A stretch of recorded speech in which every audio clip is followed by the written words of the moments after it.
Hello, everybody. Today we will be learning about conditional statements.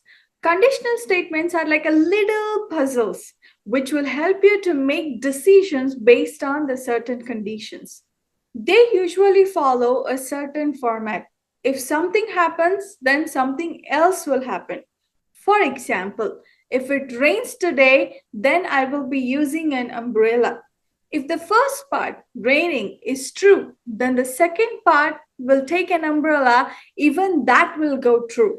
These statements will help us to understand the results of our choices, just like in a game where one's choice gives a different outcome.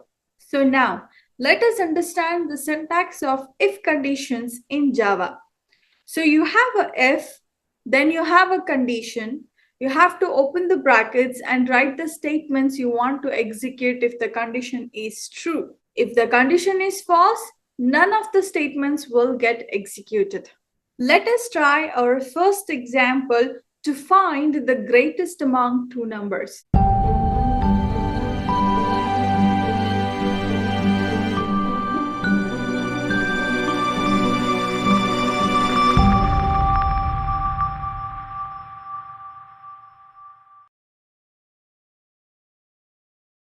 We need to find out the largest among two numbers. Before writing the code for that, we will write a main function. So how do we write it? We'll say public static void main string arguments. We will define two numbers as an integer. So I'll say it as int and the variable is num1 and I'm assigning the value for it as 500 and I'll create another variable as integer num2 and I'll store 300 in it. So now we will write a conditional statements which will help us to find out which is the largest among two numbers.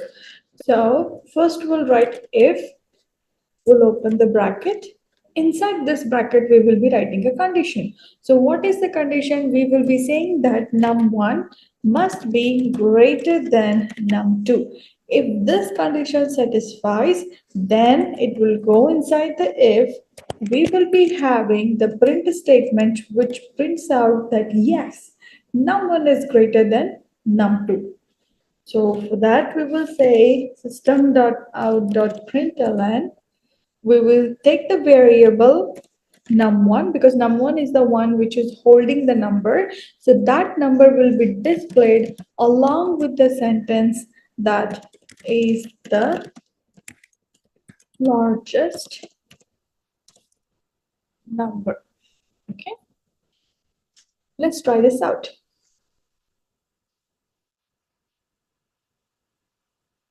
So you can see here the output is 500 is the largest number. Suppose, let us say I'll make this as 300 and this as 500. Let me check the output. There is no output because we had only one condition. If this condition satisfies, then only it will print the output. Otherwise, you won't be getting any output. That's how your if condition works.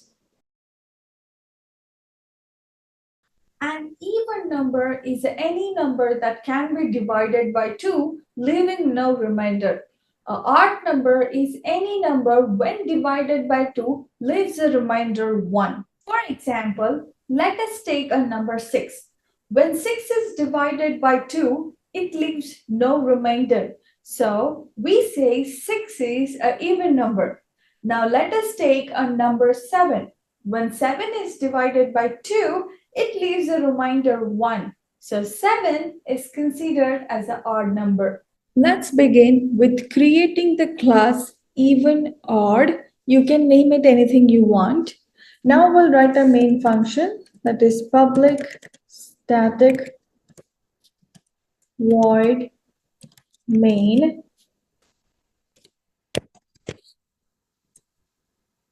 string and arguments.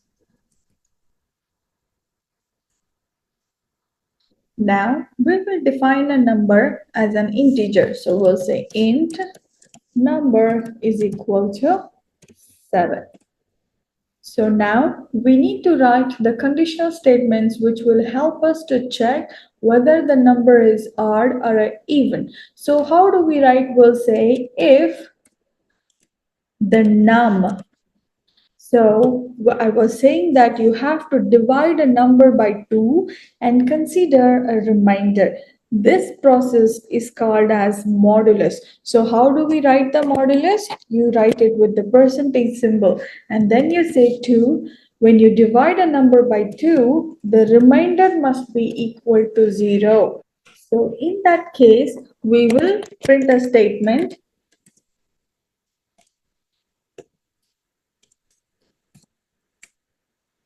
saying that the number is even. Now, if it is odd, then how to write it? We will write the else part. Else part is like a default statement. If this condition fails, whatever is there in the else part will be displayed. So that's the reason else is not having any condition. Else consists direct statements which you have to execute. So if it is not even, then it's obvious that the number is odd. So we'll write a print statement.